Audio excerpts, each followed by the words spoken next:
This reading you see on the Kestrel weather meter is about an hour and a half after I actually shot the hogs. You see here the hogs coming out of a pond. I'd spotted 3 from several hundred yards away, and I've made my way up to about 100 yards from them. That's the lead sow right there, and I'm fixing to take her out when I hear a squeal from the pond.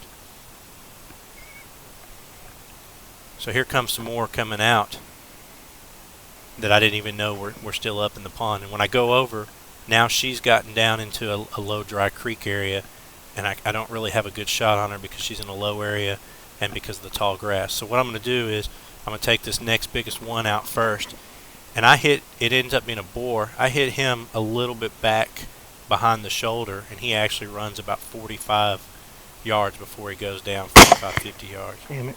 There he goes.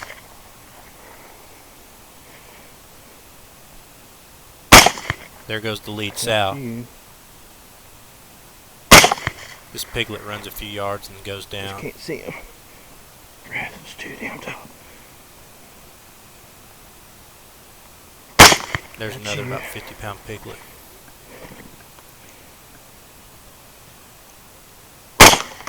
Oh.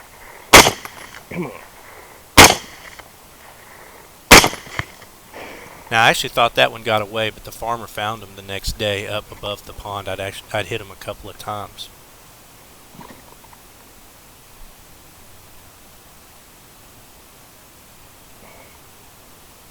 These guys circled around right behind me.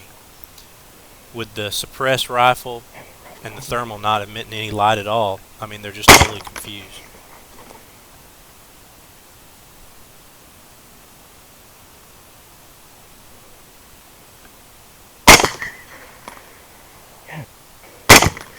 How many hits you gotta take? Now you're down.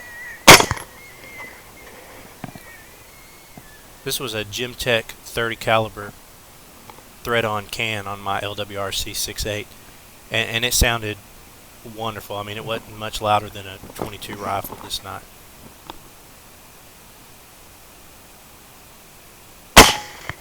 Yeah. And there's the final hog down. I found 6 of them that night.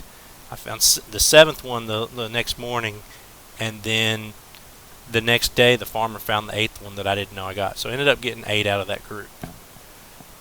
If you have not subscribed to our channel, please subscribe.